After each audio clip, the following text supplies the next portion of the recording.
Good morning, everyone. I'd like to welcome you to this session on mobility and mobility in the Sundarbans. We have three terrific speakers, um, which whose work is going to be very interesting to think about together.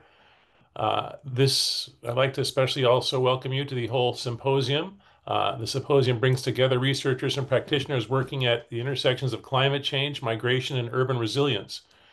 Over the next few days, we'll explore how communities and institutions can better support those displaced by climate-related impacts. Each presenter on this panel will have about 15 to 18 minutes to share their work. After all the presentations, we'll move into a conversation among the speakers and then take the audience questions through the Q&A function. During the course of this panel or this webinar, the chat function does not work, but you can put things in the Q&A function if you have questions you want to start thinking about for once we have the open discussion. I want to let you know that this is being recorded, and I'm really excited to get started.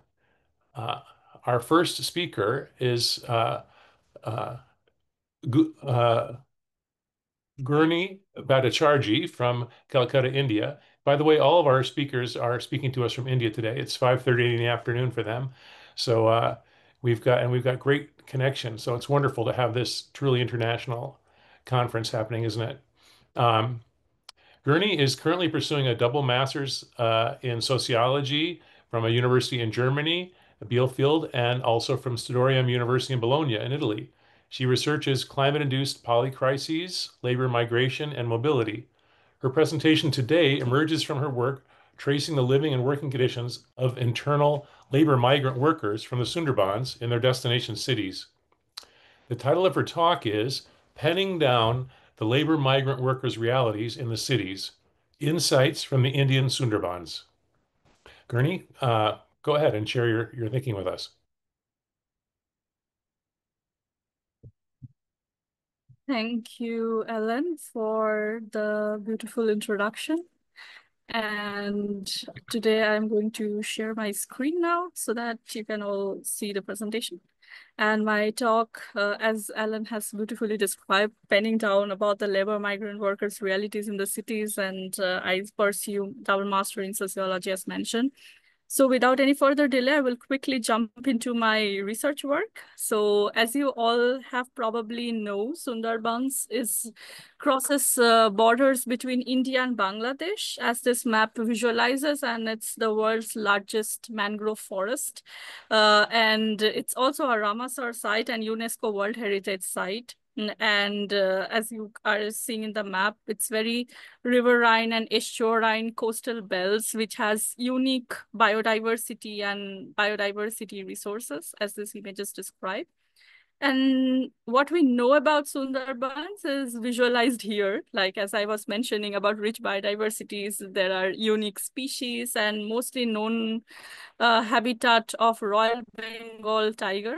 And that is mostly known for Sundarbans because that has attracted tourist attraction, that has attracted conservation projects, that has attracted more biodiversity protection initiatives in the region, and that's how we know Sundarbans especially. So that's basically a report from the UN Environment CMS fact sheet, where what I was mentioning was described as a World Heritage Site and everything. And I'm not going much details into that. And it's a confluence between Ganges, Brahmaputra, and Meghna Delta and estuary that I wanted to mention. What doesn't come into that much of notice, but still people are researching on it, is about Sundarbans is also the habitat for human beings, because people are also living in the region. It's not just biodiversity, it's not just environmental protection initiatives, but also for people reside there, and they are also benefiting from the ecosystem services because that are very rich in nature. And several islands are inhabited by human beings, and their primary occupations include fishing, agriculture, collection of wood and honey, And agriculture is pretty critical to these communities and local practices because they are very much dependent on rainfall and everything. And the region offers those. And the mangroves reach very important alternative sources of livelihood. So that's very important to know in order to dive deeper into the labor migration situation in Sundarbans. The research aim for this paper is to examine the challenges of the interstate labor migrants of Sundarbans who were on the move, especially in their destination cities, and basically, and through a very much gendered lens, including both male and female migrants' voices. The paper would attempt not only to integrate the challenges of migration processes, but also to focus on the pre-existing livelihood base, because that's a stressor which has been interacted with environmental degradation and climate change and so far different socio-political and socio-economic factors. And therefore, this interplays are shaping this gendered out-migration, both mobilities and immobility decisions. And that's how the paper would delve deeper into that. The research question for this paper is, how do cities treat labor migrants, especially environmentally affected labor migrants, workers from the Indian Sundarbans? And the research objective and relevance lies into the facts that people are not only should not be perceived as objects of aid, and their choices should not be denied. Because so far their concerns and voices are very much submerged. And this paper acknowledges the need to talk about people more from a people-centric viewpoint, and especially their concerns through, especially from the voices of the migrant workers' perspectives.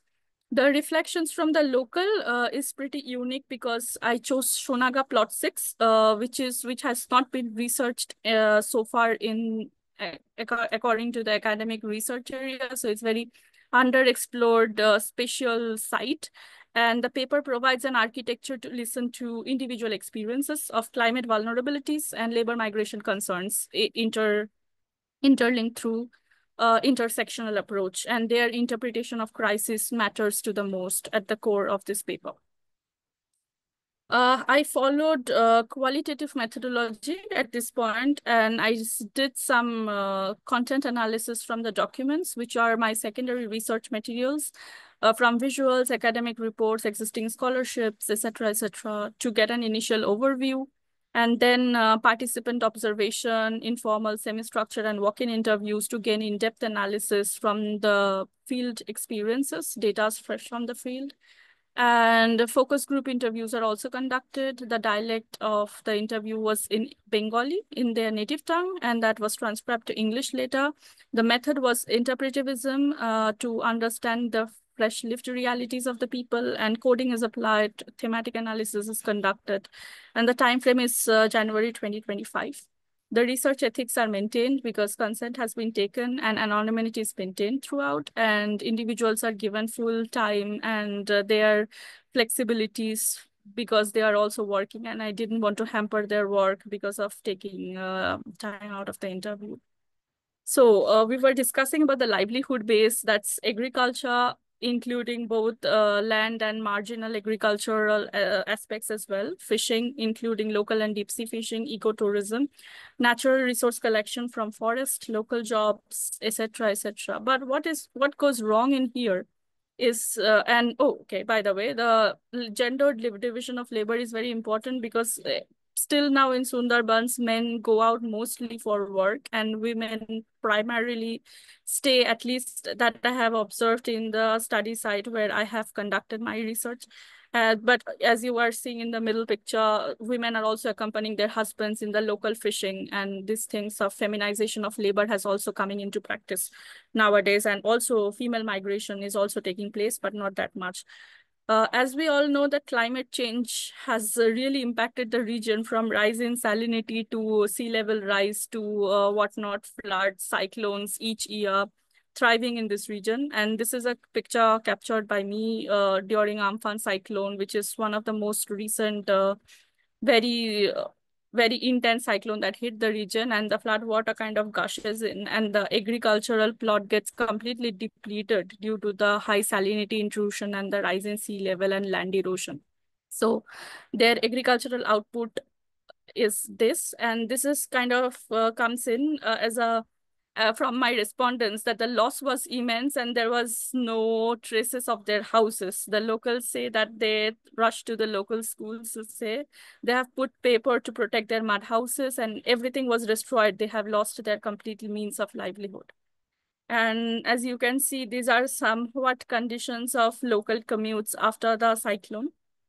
And captured pictures are captured. These are brick roads. And this is a situation that happens when climate change, environmental degradation together hits the region, kind of. There are some sort of short-term strategies from NGOs, individual relief efforts that happens. One of them was by me, and that's how I started my research actually, because I kind of tried to go at first as a tourist, and then later I did a fundraising initiative, a relief effort to do a short-term initiative. And then I understood that these are very short-term and these are not long-term solutions. So this is I engaged local youths there and I tried to maintain this kind of relief efforts. But afterwards, what I noticed is that the out migration is on the rise. It's also there before. Cyclone Aila was marked as a key event. And I understood that mostly male-centric migration is on the rise, and there are different factors because of that, because mostly men migrate for work, but females are also there. But that's exceptions. Because of lack of alternative job opportunities, there are precarious working conditions. They mentioned that we have to stay outside for income. Even if our family calls back, we are helpless because of the remittances factor, because there's no alternative job opportunity here. There's no work here apart from that. Tiger attacks and forest resource allocation, collection, those are also very risky endeavors. And that's why some family members don't send don't send their sons or daughters there. And apart from that, there are existing livelihood bases diminished. As I mentioned, agricultural plots gets into flood water, gushes in, and it's completely agricultural output doesn't take place that much. There's no crop production during Amphan and Yas cyclone that much in from the region. Apart from that, the fish and the crab catch was also diminished because there are a lot of population growth. There are a lot of boats going in, and the permissions in the forest conservation areas, that's also becoming more complicated, and there are a lot of bureaucratic bottlenecks involved in that. So people are often not aware and they are going into the forest but without permissions, and they are getting caught by the officers and having hefty fines. Just a second.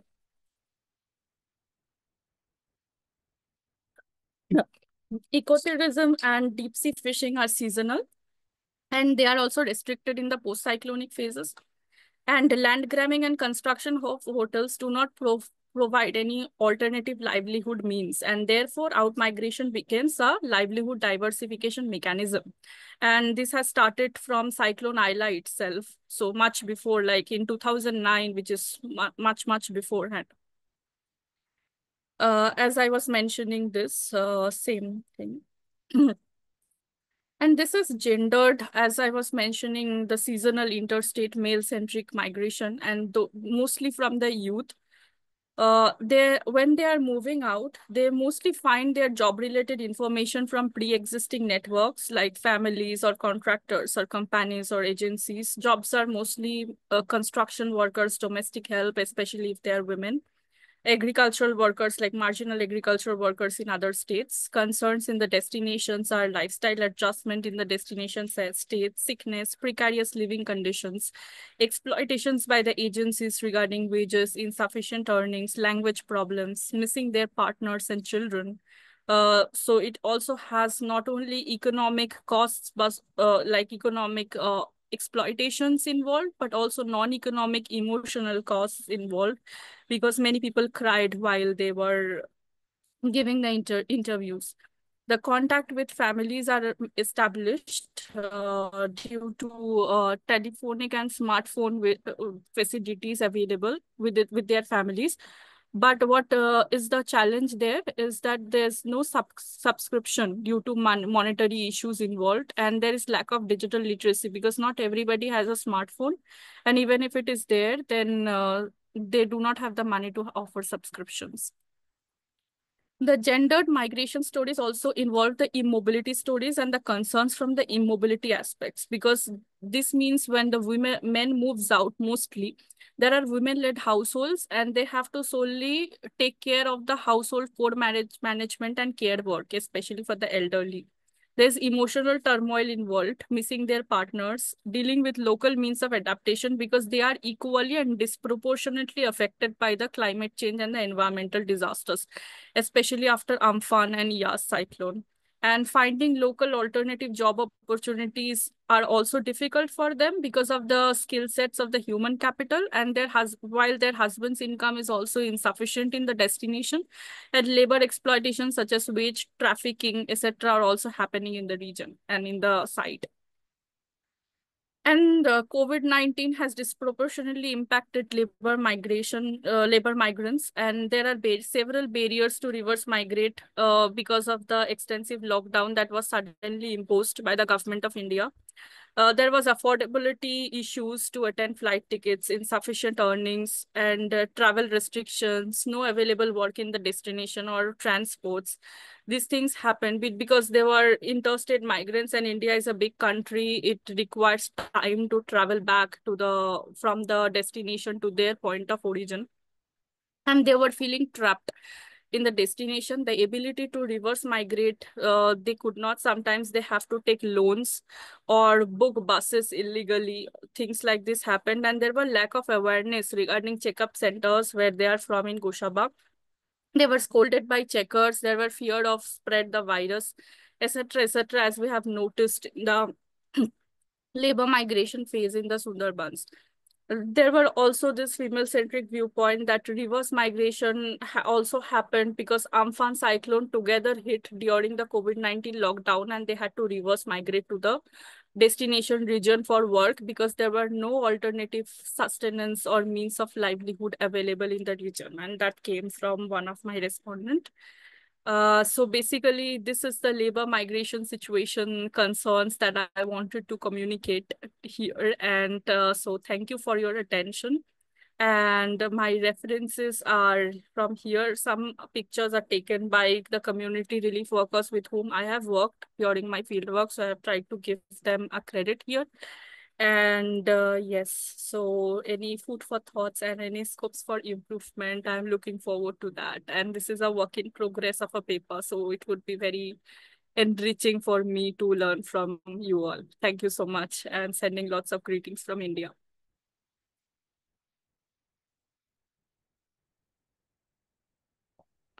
Great. Thank you so much for such a thoughtful and sensitive report on this situation of the folks there in the Sundarbans.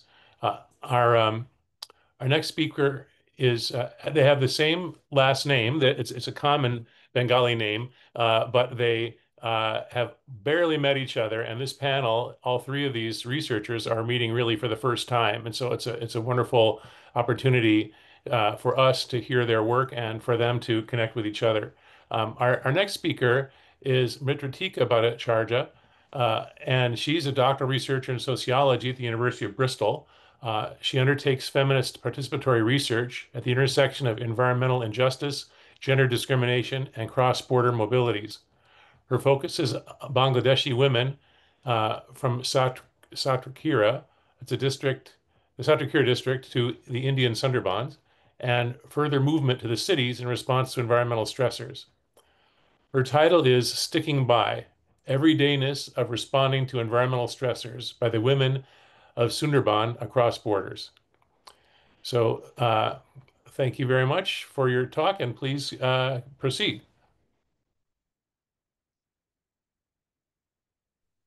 Thank you, Ellen, for the introduction. I'll just start by sharing my screen.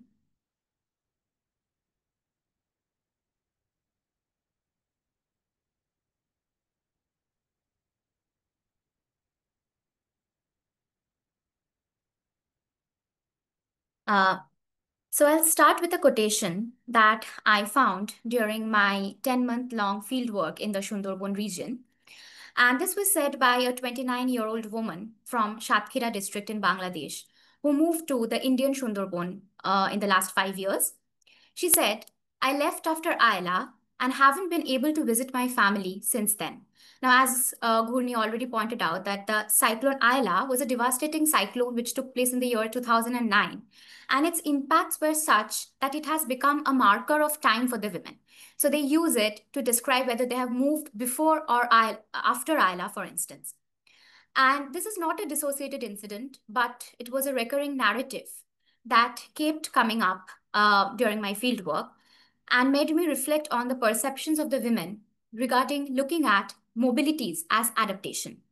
In today's presentation, I'm going to share the co-produced findings about the primarily environment-induced mobilities from the Bangladeshi side of Sundarban region to the Indian side, and then towards the cities in the Indian Sundarban region, and how these women define and redefine adaptation.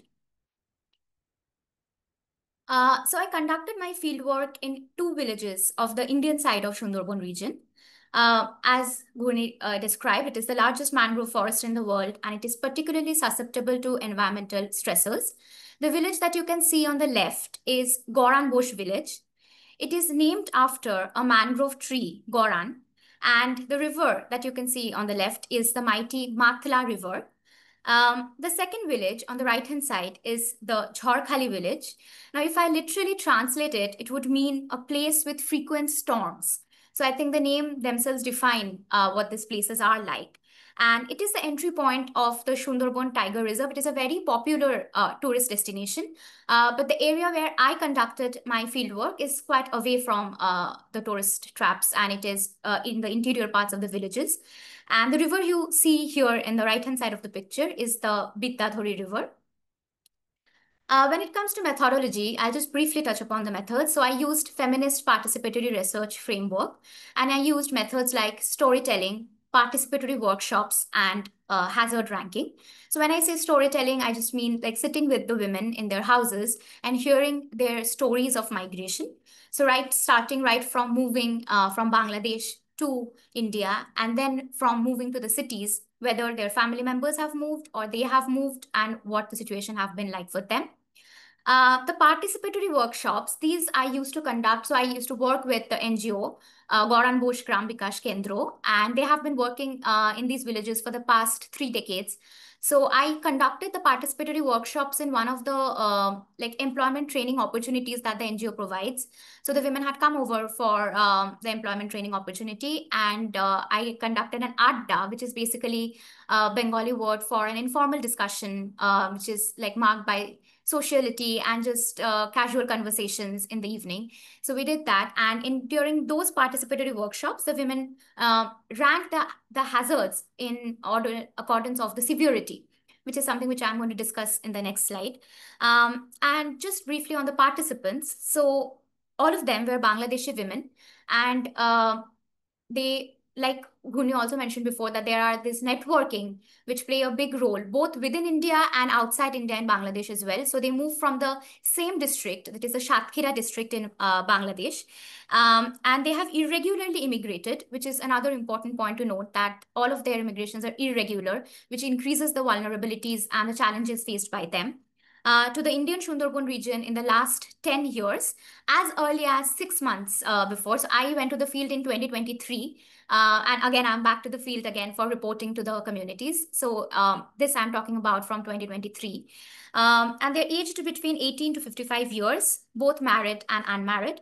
Most of them are Hindu women, and all of them were engaged in agricultural work or fisheries. Some of them had also side professions like for diversification of income, like sewing, stitching, or like other kind of household activities.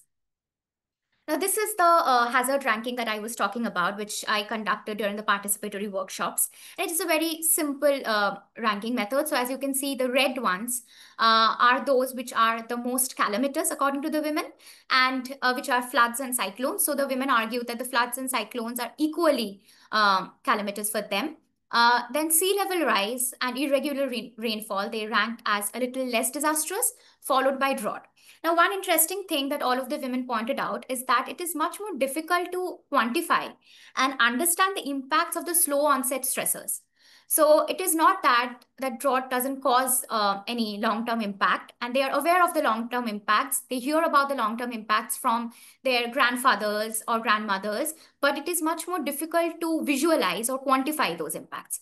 So as a result of which, they have ranked it according to this framework that you can see here. Now, we did also discuss the gendered aspects of these impacts, which I don't think I have enough time to discuss today. So I will move on to the different types of mobilities that the women discussed in response to these environmental stresses. So there were three different types of mobilities. First, like I said, cross-border mobilities from Bangladesh to Indian Sundarban. And like I discussed before, that they are specifically moved from the Shatkhira district in Bangladesh, mainly because of the existing networks that they already have. Now, the first subcategory, that is moving alone or accompanied by agents, this is a very meager number. Mostly the women move with other villagers or family members or neighbors whom they already know from beforehand. But I did find, I think, 3 or 4 women who said that they have moved alone with middlemen and agents whom they paid lump sum amount of money to cross the borders irregularly. The second kind of movement is moving to Indian cities after crossing the borders. So these were the women that I spoke to. Their family members mostly moved to eastern and southern India from Sundarban's villages. And these are male family members who move for months or permanently to these cities. In very few instances, the entire families moved as well. And the women were also engaged in some kind of activity, some kind of work after they moved. And another form was traveling to Kolkata, because Kolkata is the only city that they can commute on an everyday basis via local train. So there, both men and women would move. And the third kind of mobility that they discussed is moving temporarily to safer locations before and after mostly the rapid onset environmental stressors, which would be floods and cyclones. Here are some quotations where some of them stated that they moved to India after their husbands came in search of better employments. Some others said that they came because Kolkata is the nearest city in comparison to Dhaka, which is in Bangladesh. So because of the porous borders, the history of cross-border mobilities, similar language, and the Bengaliness across borders, the women preferred to move to Kolkata than Dhaka, and because it was closer to them. Many of them described how disasters and long-term environmental stressors impacted their traditional sources of livelihoods. Like I said, that they knew of relatives or neighbors who have moved to India before, and they helped them to move as well. But for a majority of them, there are huge gaps between the expectations and the reality before and after crossing the borders. They left Bangladesh mainly with the aim of moving to the nearest city, which is Kolkata. But the high expenses of living in the city led their families to stay back in the villages. So the women, the elderly members, the children, they would usually stay back in the villages of Indian Sundarban. And the thing is that on both sides of the Sundarban, both sides are equally environmentally vulnerable. So even after they move, they face the same kind of environmental stressors that they used to face in the Shatkhira district of Bangladesh. And this was not what they planned to do initially, because they had planned to move to the city, mainly Kolkata, to find alternative sources of livelihood.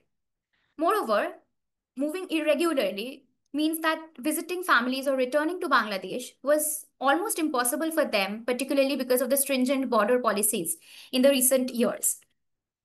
The second kind of mobility is from the cross-border mobility from Shatkhira district to Jharkhali, as you can see in the topmost part, and then to the cities in the eastern and southern parts of India, apart from Kolkata. And the male family members, they move for months or permanently, and they work on contractual basis in construction sites, or they run small businesses like grocery shops or ice cream stalls. In some cases, the entire families move to where the women work as domestic help or caregivers. Traveling to Kolkata every day is again the third kind amongst those who move to the cities, and that they do on an everyday basis via the local train, because that is the only city that they can move to every day. But again, most of these jobs are extremely precarious and low paid. Some of them did say that at least it's possible for them to feed their families. But like I said, that the expectations and reality are quite different for them. Apart from the struggles of integrating into a new community in a city, their lives are filled with uncertainties and instabilities, which makes them question the success of these mobilities as adaptive measures. The third kind is moving temporarily to safer locations. So even 10 years back, I'm just quoting one of the participants, Farjana Mashi, she said that we had to move towards higher roads where floodwaters could not enter. But now, with the women highlighted that the development of early warning systems and better infrastructure in recent years, like floodgates, they have eased the process of moving to safer locations, like rescue shelters. One aspect that all of them discussed is the building of ILA centers, which are basically cyclone shelters, which they term as ILA centers. And there are again different struggles and gender discrimination in the ILA centers as well. But they said that this has reduced lesser loss and damage. But the consistent and recurrent stressors throughout the years mean that moving to safer locations provides only a temporary relief for them. So even though they consider these moving to temporary lead to safer locations as a part of their adaptation journeys, they did warn me about the consistent like impact of these, which last even after the disasters are over. So for these women, they do not consider the other two forms of mobilities, that is the cross-border mobilities and moving to cities, as adaptation, but the everyday strategies adopted by the women themselves in the absence of the male family members who move to the cities and without much support from governmental organizations and international agencies. These strategies are meant to cope with and respond to both slow onset and rapid onset stressors. So I'm just listing some of them to give you some idea of how basic and everyday these adaptation measures are, but how impactful this can be. So the first one is in response to floods, which is building human-made river banks. As you can see in the picture, this was collected from the NGO that I worked with, using tree barks and tarpaulin, teen, etc., whatever is available to the villagers at that point of time. As simple as keeping documents and money at higher planes, moving to governmental shelters while also having childcare and elderly care responsibilities. Now, this is to be kept in mind that these women are mainly staying alone in the villages when their husbands and the male family members have moved to the cities. So these are all being done by the women themselves. The second kind, which I discuss, is with regard to cyclones. So apart from the ones that I mentioned in floods, which are common in case of both floods and cyclones, is packing important items and heading to the cyclone shelters, or arranging for dry food items like puffed rice and flattened rice for carrying to the centers till the governmental aid arrives. So all of them said that now the governmental aid has become quite improved in comparison to what it used to be even 5 years back. But still, they're like, because of the roads being blocked and because of everything being flooded, it's often impossible for the governmental authorities to enter the villages as well. So these are some of the steps that they take from beforehand. Coming to irregular rainfall. So it includes shifting from crop cultivation to fisheries, particularly fishes like prawns, which are suited for saline water, or growing crops only in the rainy season. This is something that many of the women pointed out, that previously they used to grow crops thrice a year, but now it has been reduced only to the rainy season. Then with regard to sea level rise and saltwater intrusion, strengthening the river banks to prevent salt water from entering into the farmlands. Or with regard to drought, using floating gardens for growing vegetables when faced with drought, before the drought comes. So this is the picture that you can see. It's not very clear, but it shows basically the NGO members teaching working with the local communities to show how floating gardens can be built and how they can rescue themselves with as simple as these measures. So what do they perceive as adaptation? That is sticking by. These are everyday strategies which together culminate into what the women perceive as adaptation. Their notion of sticking by as opposed to looking at mobilities as adaptation. They use the Bengali term that is lege thakar khamata, which I roughly translated as sticking by. And it is a combination of sticking with the environmental resources and sticking together as a transnational community across borders, despite hierarchies and differences. Adaptation, according to these women, involve a range of different activities. Some of these are in anticipation of the upcoming disasters, and some are incremental efforts in developing strategies for responding to the long-term environmental stresses, which they already said are difficult to quantify and understand. Now, they do not distinguish between the proactive and reactive adaptive strategies, mainly because these disasters and these environmental stressors are present throughout the year. So, even if there's a biannual occurrence of floods and cyclones, the impact of the floods would be such that the salinity of the soil would last for more than a year, which would mean that the land would become uncultivable for more than a year. So, the impacts, so even if the disaster passes by, there is no recovery period in many instances. While a majority of the academic and policy discourses on adaptation uses this notion of transformative adaptation, these women look at adaptation as processual. This processual notion of sticking by, surprisingly, does not view the limits to adaptation as hindrances or stumbling blocks, but as integral parts of the adaptation journey. They perceive adaptation to be in a continuous motion, almost like a cycle, which involves these limitations of adaptation, which are not looked as inhibitions or blocks in the adaptive journey. Being a community faced with human-animal conflict, both the environmental resources and the stressors that come with it are integral parts of their everyday lives. So the women explain that they have always shaped their lives around the environment, whether the mangroves, the salty waters, the fishes and bees, the mighty rivers, the dense forests, or the ferocious Royal Bengal tiger. The only thing that they pointed out that has changed in the recent years is with regard to the intensity and the scale of the stressors, which has made it impossible for them to cope in various ways. So therefore, they did not understand adaptation as a single one-off incident that is moving from one place to another, or just a transformative adaptation that has been completed and the stage is over. Rather, they argue that it takes place continuously on an everyday basis, and sticking by is for them a memoir of their resilience that they have been practicing throughout generations. So this is like my ongoing PhD project that I'm going to submit in January, hopefully. And these are some of the insights from the co-produced findings during my fieldwork. Thank you.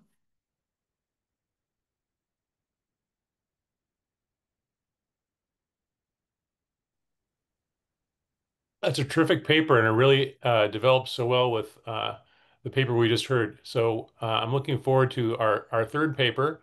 Um, Sonu Tiwari is a PhD, has a PhD in disaster studies and is a senior research officer in the online training course on climate and disaster risk assessment of infrastructure projects at the Tata Institute of Social Sciences in Mumbai. Her research uses a decolonial lens and feminist political ecology framework to understand the historical and contextual drivers shaping the lived experiences of mobilities in two villages, G Plot and Musani, a part of the Sundarbans Delta in India.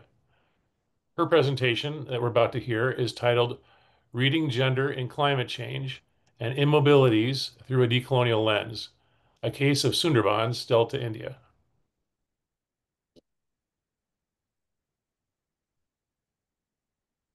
Thank you, Alan. I'm going to start my presentation by sharing my screen.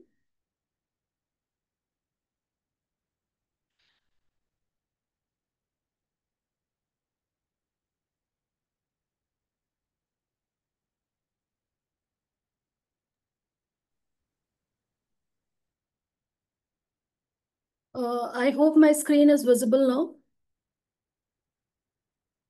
Yes, it looks good. Yes. Good evening, everyone. I'm Sonu Tiwari, and the topic of my presentation is Reading Gender in Climate Change and Immobilities Through a Decolonial Lens, a case of Sundarbans Delta in India. Now, two of the most prominent phenomena shaping the world today are climate change and migration, where billions of people live in areas that are very highly vulnerable to climate change, especially in hotspots where disasters are getting more frequent and ferocious.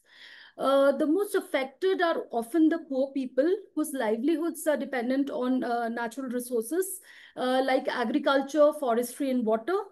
Climate change not only exacerbates their pre-existing socioeconomic vulnerabilities, but also intensify the everyday risk that they face.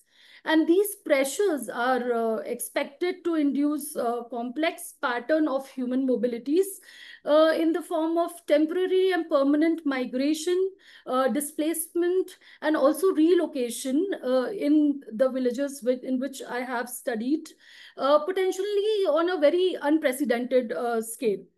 The picture that you see on the screen, which I've titled as Homes on Move, reflects the central theme of this paper, as in how climate change is reshaping human mobilities, especially in the context of gender, because that domain remains muted in the literature.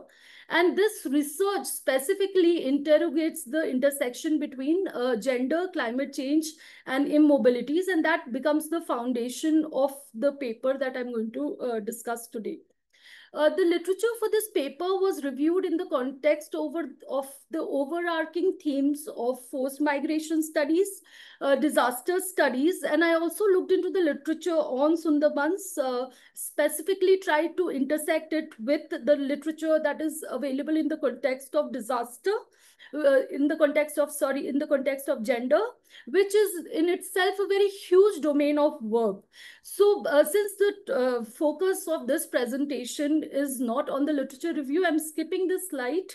I'm not going to do the depth of the slide, but if required, we can come back to it during the question answer session. But what I want to highlight over here is the critical gaps that the paper aims to address, which is first that the current research studies under-theorize the role of context and make it difficult to unpack the structure and agency dynamics, especially when we look at gender analysis, because then the focus is mostly on micro interactions or specific studies, which tend to overlook the structural historical power relations, including the colonial and the post-colonial history of the place. And secondly, when gender is mostly treated as an add-on factor in studies, and which overlooks the multiscalar power relations, and that kind of which shapes who moves and who stays behind in the delta. Now, the research methodology for this paper, the philosophy is based on feminist epistemology, wherein I believe that the knowledge is co-produced and it is rooted in the lived experiences of the participants. I look at immobilities more as a phenomena, more as a process, rather than trying to capture them as fixed categories as it is studied in the climate mobilities, migration studies, and kind of center the women's lived experiences in this research, which focuses on their social position, on the hidden political forces, and also the intimate domestic and familial interactions in their lives. So what I'm using over here is a feminist phenomenology approach to center the lived experiences of women in the paper. Now, the Sundarbans has a very unique climate hotspot, which is very vulnerable to a lot of disasters, ranging from rapid to slow onset disaster, has already been discussed in detail by Gurni and Mritika. So I'm going to skip this slide. But what I want to highlight over here are the two red marked villages in this slide, the Baliara village and the Govardhanpur village, from where I've collected the data for this paper. Now, the first village is, this is the G-plot island in which Govardhanpur village is located. And this island has significantly declined over the years because it faces rampant coastal erosion. Similarly, the Baliara village has shrank considerably over a period of time because the islands in the delta are sinking. These are a few pictures that I collected through the field work. In this section, I'm just going to briefly discuss the data collection techniques. I collected both the primary and the secondary data for my research. Primary data included 21 semi-structured interviews, 8 oral histories, and 11 key informant interview, which were followed by a pilot study. The data was collected directly by the women in the studies, and the women were divided into 3 groups: those who had displaced in their own villages, those who had relocated to other villages, and also the migrant women from these 2 villages. And the tools that I used for data collection were the key informant interviews, semi-structured interviews, oral histories, and direct observation. For analysis, I used interpretive thematic analysis, and tried to, as much as possible, be ethical about collecting data for this research. The conceptual and the theoretical framework that I use for this research basically grounds the lived experiences of climate-related mobility and immobility. By mobility, I looked at relocation experiences, displacement experiences, and migration experiences, and tried to link them to the micro, meso, and the macro fields that I'm going to talk later in the slides.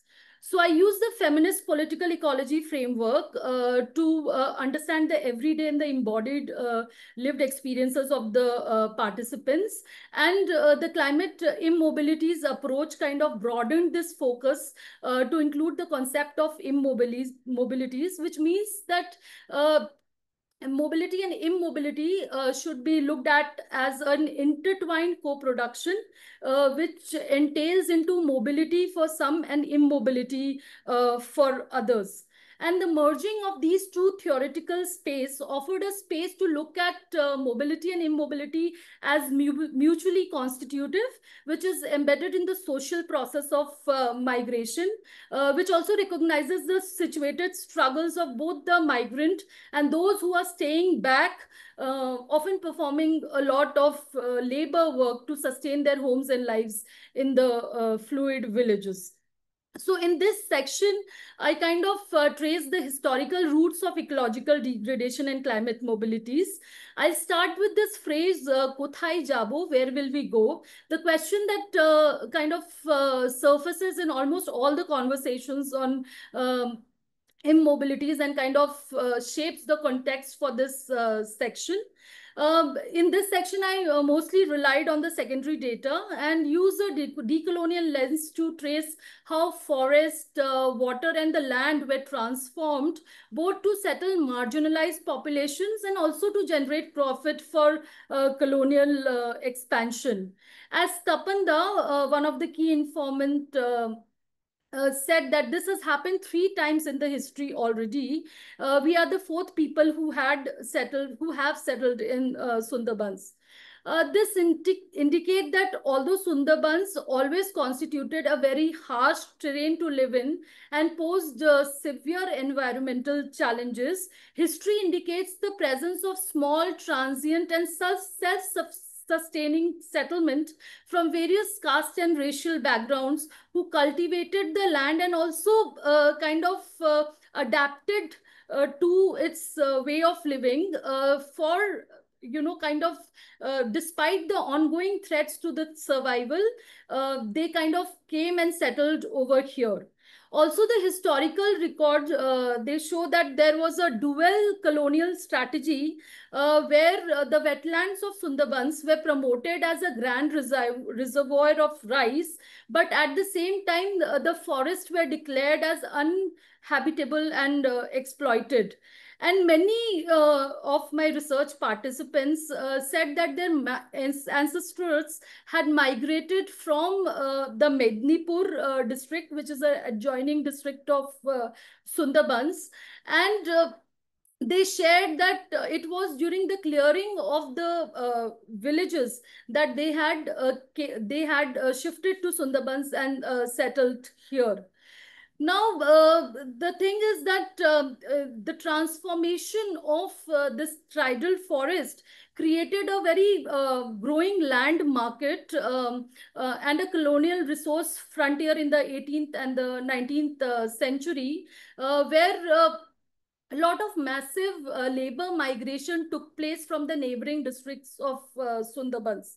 And there were others who came as refugees and displaced populations, and who said these vulnerable groups, they settled themselves at the margins and they were exposed to a lot of hazards. Now, what happened was during that time, uh, the historical records indicate that the benefits of the delta mostly went to the landlords, to the British settlers and the colonizers, while those who suffered were mostly the uh, local people who had migrated to these villages. Now, at different historical junctures, this section highlights that mobility was used as a form of colonization, depicting historically Sundarbans as a historical mobile region which was constantly in flux, and the vulnerability of being mobile was both the result of coloniality in the past and as well as the post-colonial management of this landscape in the future. So these are some of the few artifacts that was collected by Tapanda. In this section, I kind of highlight the lived experiences and the complex drivers of mobility. Basically, the main premise of this section is that the movements do not occur in socio-political vacuum. And in this section, I have kind of divided this section into three parts. The first is on embankment construction. The second is on the declining livelihoods. And the third is on the expansion of tourism. So there is a lot of a lot of displacement that happened in the Govardhanpur village, which is kind of faces the Bay of Bengal due to the construction of embankments. So because of the construction of embankments, households, mostly female headed households, were kind of not compensated for their land, but they were forced to move out of the villages.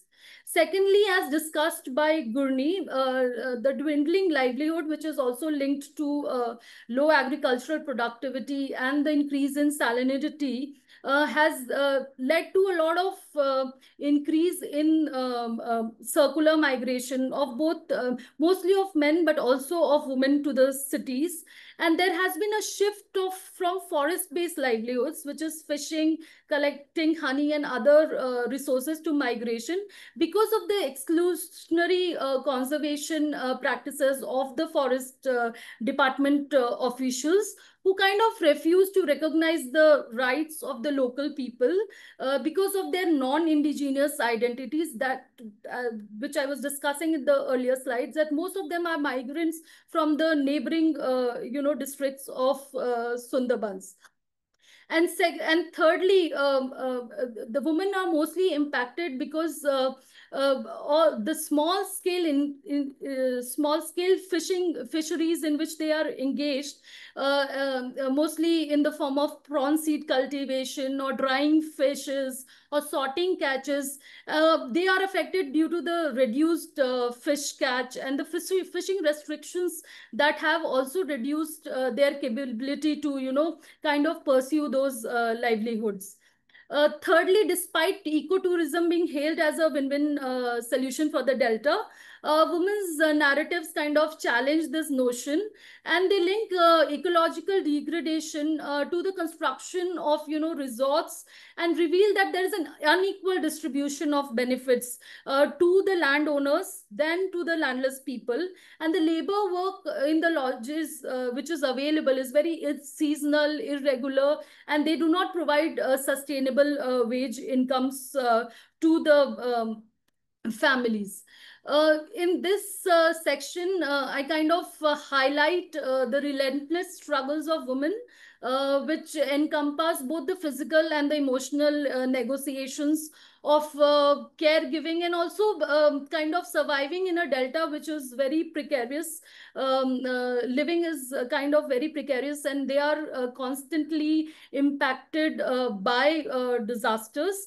In this section, I kind of analyze the multi-scalar gender dynamics in three interconnected sub themes, wherein the first theme captures the lived experiences of men who migrate and those who stay behind, and it explores the experiences of the women who are left behind to perform very arduous labor to sustain their life in a very fragile environment like the Delta. And where the quote, the men being more mobile, they kind of move to distant places, as Mitrika was also mentioning. I kind of captured how they move to the southern part of the country, while the woman member has to face a lot of challenges, especially because remittances are kind of very irregular, and because of the deteriorating health of the delta, even growing crops, fruits, vegetables are no longer possible or viable. And then there's an increased work due to the reconstruction, the work that is there, that is solely taken up by women because of the repeated disasters that are happening in the delta. In the second sub-theme, I kind of capture when women migrate, who cares, which examines how migration dynamics shift in the households or in the families where men are not available, unable or unwilling to provide financial supports. And in such context, young, able-bodied women often migrate to work as domestic workers or as caregivers, delegating their care responsibilities to their extended family members.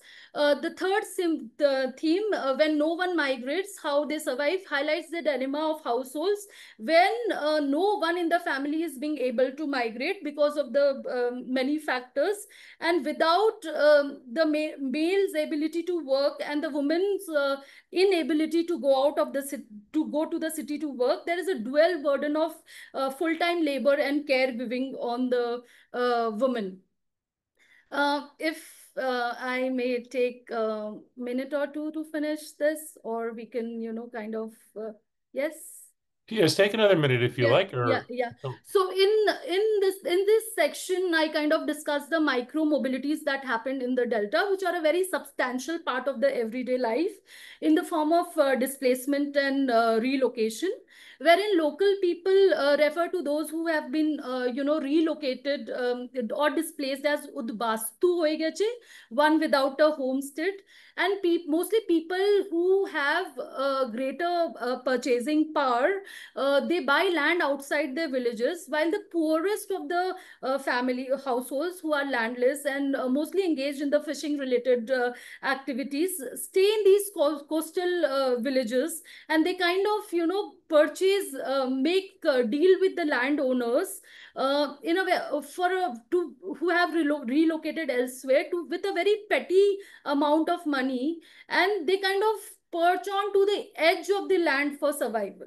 So there were many instances where land parcels were just, given to the landless fisher family without any paperwork in small amounts for them to just be in the delta and pursue the livelihood that they were doing. Also, there are recurrent challenges of displacement and evacuation, which I kind of looked into. And also there's this concept of Hal Khata, which is a document that shopkeepers maintain for their customers and to give their goods on credit. So most of the families, the poor families, are dependent on the Hal Khata for their survival, and it is dependent on the remittances to clear this Hal Khata. Pandemic further exposed the precarious lives of the migrants and the link that they share with the places where they belong to, and also with the places where they migrate to. And also in the next section, I discuss about the interdependencies.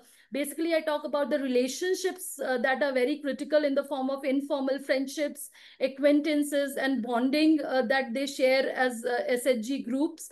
Also with the relations that they have with their neighbors, and as a larger collective of sharing the burden of experiencing this suffering and making sense of it. To conclude, this paper kind of pluralizes the gender, immobility, and climate change nexus.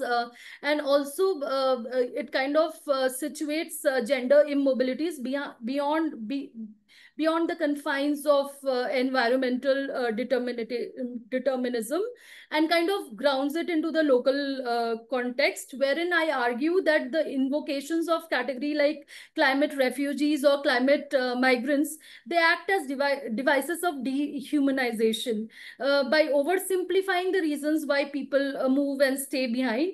Often they kind of blur the complex multi-dimensional relationship between human mobility and ecosystems, which kind of downplays the role of context, and it kinds of associate climate to the mobility and immobility directly by bypassing the contextual realities of the people. Also, the movement of people, whether they are related to climate impacts or not, cannot be separated. That is the main argument, that they cannot be separated from the socio-political and the historical context in which it has emerged. And because of this, a linear narrative that links climate change only promotes climate reductionism, as coined by Hulme, and it disconnects the larger perspectives. Therefore, there is very little sense to make arrangements about refugees and internally displaced populations without addressing the incongruities of the systems which kind of displace millions of people.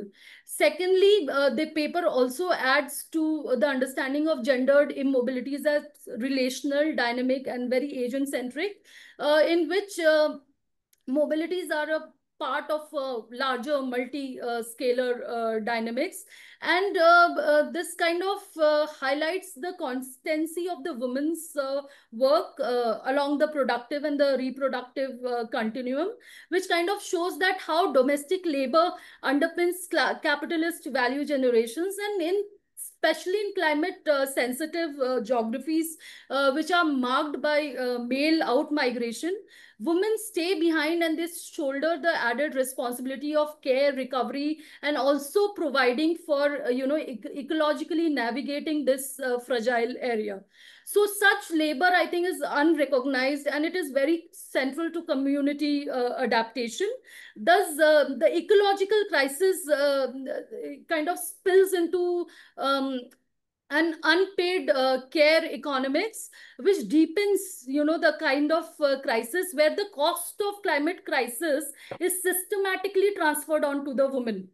And the climate change kind of, magnifies the gendered inequalities, and therefore it demands a re-theorization of care work as central to both the environmental and social sustainability. So these are a few policy recommendations, the limitations that my research proposes, and also the way forward is I'm exploring the concept of mobility justice, and which I want to apply further to my research. With this, I'm sorry that I've taken a long time to finish my PPT, but thank you so much for listening to me. And these are the few images that I have from the field. I'm looking forward to a lot of comments and suggestions. Thank you so much. Thank you very much, Sonu. And we have some questions already from the audience, and I'd like the audience to consider adding more questions to the Q&A down below. But I'd like to begin by allowing our three presenters whose work is so uh, closely intertwined to give any thoughts or questions about the papers that they've just heard.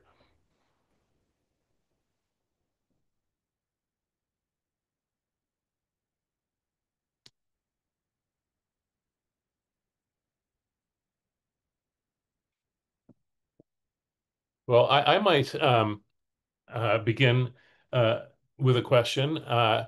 It seems to me that all of you are very interested in trying to get away from simply seeing climate migrants as responding merely to the climate, but that there's a lot more that is actually causing migration or shaping the way that it takes place. And I wonder about that argument, and I wonder how it's important to a symposium like the one we're in right now that's trying to examine the whole experience of climate migration, how we can be more supportive of people who are facing those challenges. Anybody want to try that question? Sure, Gurney, go ahead. Yes, I think at first, what comes to my mind when in terms of provision of support is to create labor migration data record, because nowadays from internal migration and especially circular seasonal migration data are very much missing in overall India and also from the region. So we do not know the exact figures of who are moving and who are staying. And so in order to provide any sort of support, we first need to statistically include them into the census or into any sort of labor migration data portal or things like that. That could be the first step in order to cater to the provision of any support. But otherwise, so that we know who are migrating and who are actually circular migrating, but it's also very difficult because generally, they are migrating because of multifaceted reasons. When cyclone hits, it's very random. It could be internally displaced communities, as Sonu and Ritika both were mentioning. It could be staying, like sticking by, they prefer to stay. It could be anything. So depending on that, we have to understand the concerns and the perspectives. But aid is given. I mean, not everybody is receiving it due to political corruptions in the region or different bureaucratic bottlenecks. Not everybody is receiving the aid or the social protection schemes very much. But yes, it is there according to the pen and paper work. There are for example, Ailar Chal is a scheme like a food subsidy where people can get rice after the cyclone Aila hit. There's a scheme that was initiated, and there is also like a Pradhan Mantri Awas Yojana, which is like housing scheme to provide disaster risk resilient housing if their houses are completely destroyed or something like that. But people are not getting those. So generally people are migrating in order to restore this kind of either they want to rebuild their houses or for marriage reasons or something like that. So if we can document those concerns, then the provisions could be easily met. So I felt that this sort of database or data center is the first and foremost priority, which is so far missing. And even record is no statistical official record is there after 2011, which is almost more than a decade. So yeah, I feel so that could be a way for public action and support. Excellent. Thank you. If I may add to what Gurni just mentioned. So yes, in India, we have not had a census after 2021, and that becomes a gap in accessing the data on migration, because the census data in India kind of reveals a lot about migration. There is also an e-Shram portal, which is the Government of India initiative, which kind of documents the unorganized or circular temporary migrants from various states. But the bottleneck that we experience over here is because most of the migrants are uneducated, and they do not have the technical know-how of registering into these e-Shram portals. A lot of organizations in the southern part of the country, especially in Kerala and also in Tamil Nadu, are kind of doing it at a very small scale initiative, wherein they are kind of keeping documentation and statistics on the at least on the migrant corridors, which are very prominent. Coming to Alan's question about should the focus is more on how multiple factors are causing migration, and how can we place climate within those multiple drivers of migration. The first point that I want to make is that when by studying the lived experiences of the people of these two villages in the Delta, what becomes very clear over here is that the migration is migration, displacement, and relocation. Separating those into different categories, kind of, we look, when we talk about climate, we particularly look at first displacement, internally displaced people, relocated or rehabilitated people. And when we talk about migration, then we kind of include multiple layered dynamics, or the drivers, multiple drivers of migration when we talk about.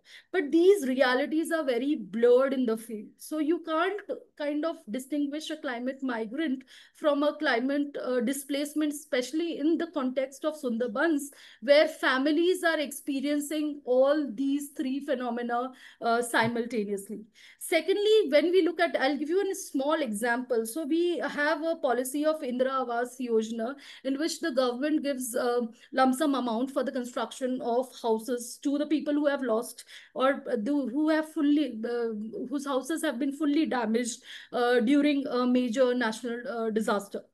But the problem that Sundarbans now faces, because of the recurrent, impact of cyclone one after the another. So there was cyclone Fani in 2019.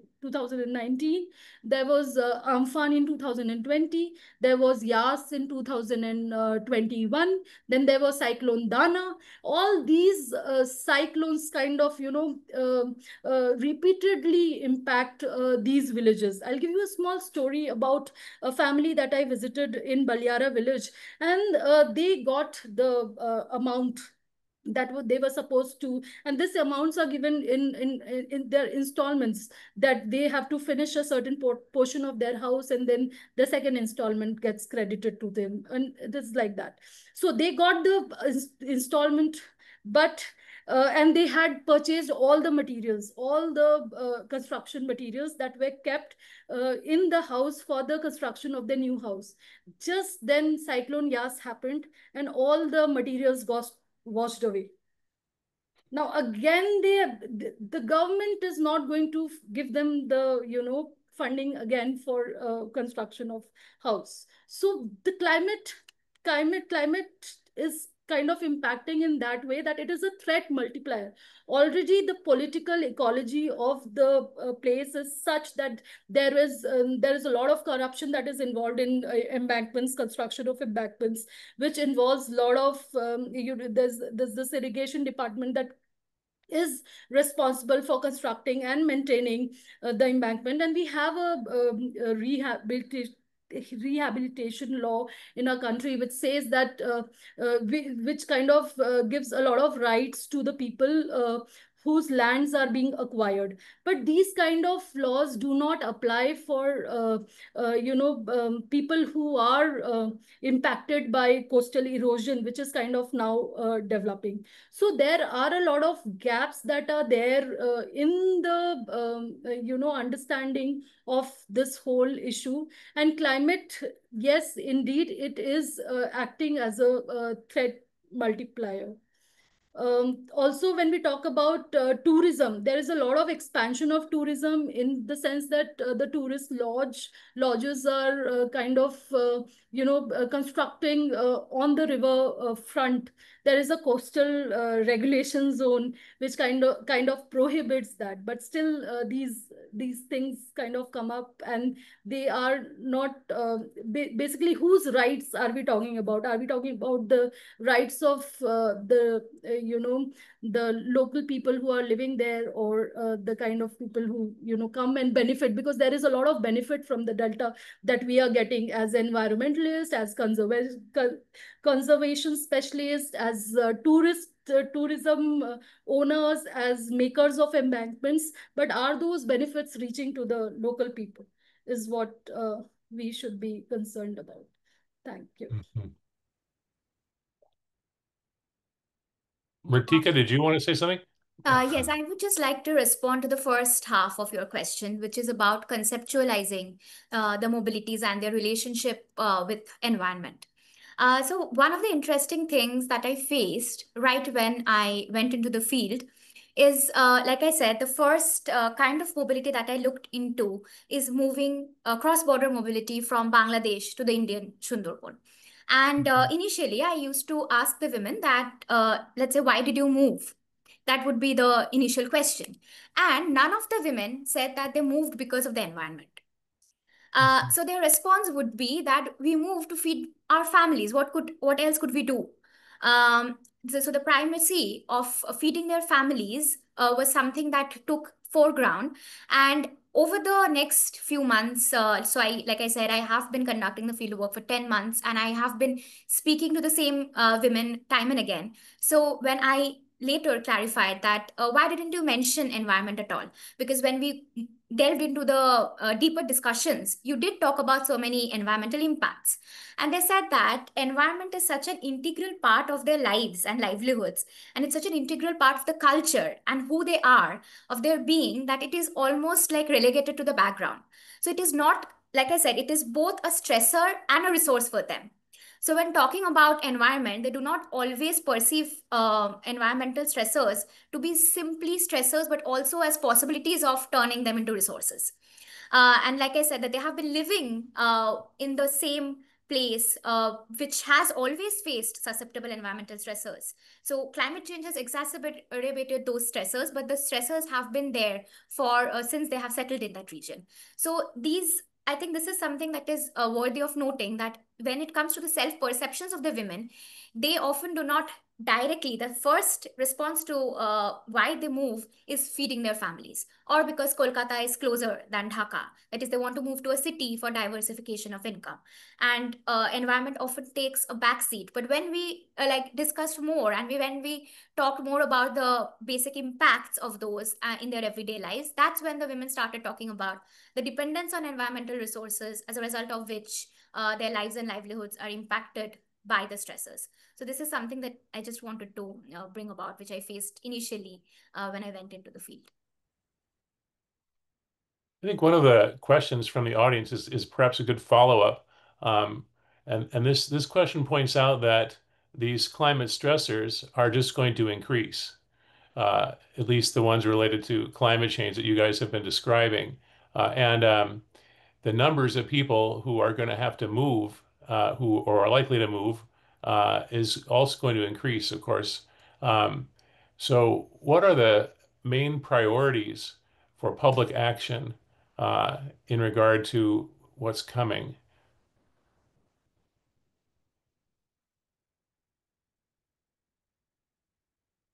I mean, Gurney's talked about data collection already, which is a very important and valuable step. Uh, but what other things can uh, governments or NGOs or international community loss and damage support resources? What else can they be used for? What else can they do? I can try again. We're asking for the answer. It is a really hard problem. I mean, Yeah. It's a difficult question, but yeah, it's a most important question, I would say. Because everybody's talking about the problem, but we need some solutions as well. One thing that I would like to add here on the first part of your question regarding the drivers of mobility here as well, because we know that migration and mobility is multifaceted, and there are a lot of complexities involved in it. And not everybody is migrating as well, as we see Mritika's presentation. It's not like people are willing to migrate, at least from my respondents' viewpoint. That came as a very sharp sticks, like very brutal response that we have to migrate. And that blurs the distinction between voluntary migration and forced migration. Generally, we understand forced migration by the term that when we have been like, when these people are very much environmentally affected and their houses or every means of rehabilitation is completely lost, and then they are pushed somewhere else to some safer locations, like in terms of planned relocation or in terms of local adaptation, means they are basically internally displaced and going somewhere. That's forced migration, right? But when these statements are coming up from my respondents, they are saying that they have to migrate. They are not willing to do that. But for survival or for feeding their families, remittances are very much important, because there are not enough human capital, means like educational opportunities in the region. Even if there are educational opportunities, that's up to the primary level or higher secondary level. And after that, there is no means of opportunities in the local regions. So they have no alternative job opportunities instead of going into the forest. And in forest, we all know that Royal Bengal tiger attacks and other species attacks are very much predominant. And not everybody has that generational skill set as well to go to the forest.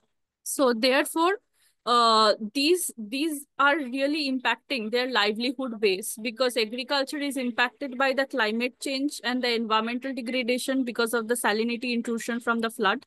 And then these social protection schemes are also not enough to cater to their local resources, needs, and everything. So therefore, these are the problematic stances that are already there in the region, and making the migration and mobility decisions itself very multifaceted and complex. And there are different forms of mobilities as well. And climate change is indeed as a threat multiplier. Like Amitesh Mukhopadhyay, scholar, says that people of Sundarbans live with disasters, not just disaster. It's not just climate change.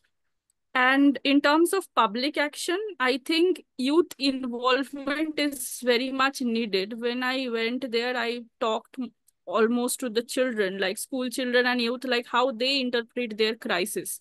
Do they know how climate change is impacting their lives? And I understood that though they have contextual understanding of the problem and contextual understanding of their loss and damage, which we call according to our terms, but the problem is that they don't know how to solve it. For example, there is a freshwater drinking crisis, but they don't know that what they need to do. I think this climate education, especially in the native tongue, especially in their regional tongues, are very much needed to foster public action in terms of local youth uh, awareness generation, so that these youths know from the very fundamental school levels that what these problems actually mean, how it is impacting their lives, not only from their own experiential knowledge, but also from the way outer academic world or outer public action research world understands. Because they have, the reason why we are representing their voices is because we know all these terminologies and they don't know, and they do not have the means and resources to know, and we have to create those means and resources for them. That is one sort of public action generation, I feel, to promote climate education knowledge in real sense, in ground, so that they can communicate their needs. And also simultaneously, in terms of migration, we have to ask them whether they are really wanting to migrate, and then promoting that migration infrastructure, because agents are also exploiting, companies are also exploiting about the wages. Sometimes they go to the destination and they do not know. Sometimes the routes are extremely precarious, the routes they are traveling to, because from Mritika's presentation, we know it's also irregular migration, not always regular migration phenomenon. Whether they are accustomed to the migration phenomenon or not, it is very much vital to know their concerns from the ground, and also generate government and NGOs, because where I was doing my research, there is only one NGO who promote fundamental primary education, but apart from that, there is nothing in the region. So there's not much activism going on. And also people from Kolkata, which is the nearest city to the Sundarbans, and from other cities, sometimes because of the very low pay, these people also are not willing to join any NGOs over there to do ground level research or to do ground level community work. So these relief and like only people know about Sundarbans when cyclone hits a region and media flashlights cover those regions. Apart from that, the entire year, how the people are surviving in Sundarbans, nobody cares about it. Not even NGOs, not even relief and rehabilitation efforts. And that's why I started my presentation, that people also live in the region. It's not just environment, it's not just tourism. Sundarbans is beyond mangroves and Royal Bengal tiger. It's also about people and their concerns and their needs.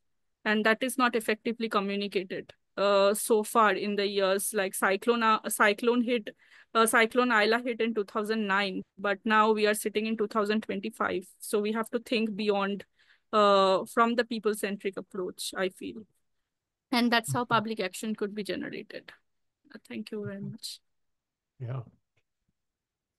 Any other thoughts yet? I would just like to add to what Gurni already said. So one of the things that I noticed while I was doing like discourse analysis of some of the major policy documents or adaptation frameworks that already exist, one of them being the National Adaptation Plan of Bangladesh. And what I noticed is all of these policy frameworks are extremely top-down in nature. And there is this basic assumption that mobilities are somewhat leading to some sort of upward social mobility as well, which is also the case for a majority of the academic discourses, which is what is not the case in the ground reality. And I think Gurni already pointed out that there is an extreme need to first understand whether the women consider these mobilities as adaptive strategies or not, before looking for planned relocation or for other infrastructure and frameworks to support these women, and understanding the kind of support the local people are requiring at that point of time. Because I think even the support is extremely top down, without much emphasis on the needs and the requirements depending on what goes on throughout the year. And like I already pointed out, that the disasters end, but the impacts of those disasters last for more than a year.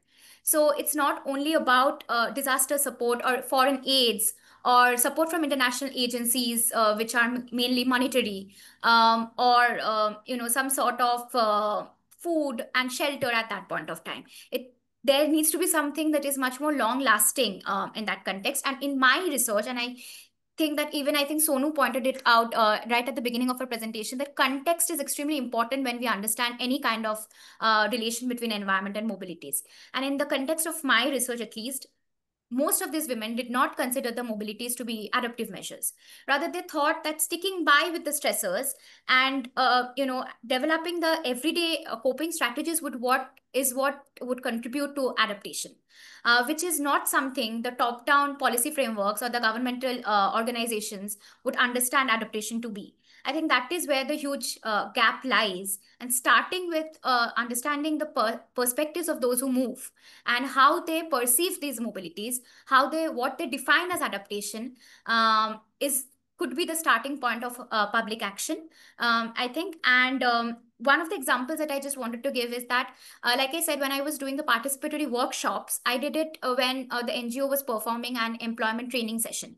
And even though it was an extremely rainy day, and there was flood, it was like the village was flooded, you would be surprised to know that more than 35 women came for the session. So that just shows the necessity and of jobs and employment opportunities that they require. And the employment opportunities that the NGO was providing at that point of time was mostly located in the villages. That is something like also going back to Sonu's argument about caregiving responsibilities.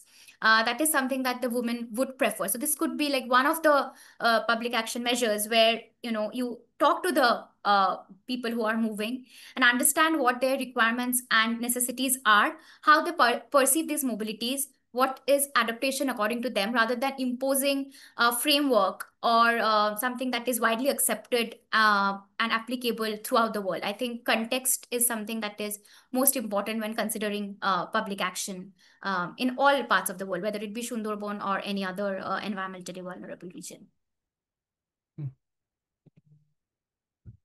We're about at our time limit here. It's been really terrific to learn from all three of you. And I would like to remind people that the session has been recorded and you can hear it and share it afterwards. And I'd like to remind the presenters that if they'd like to meet for a minute after the session, they hit the enter backstage button on their screen. And thank you very much, audience and presenters, for making this such a valuable session.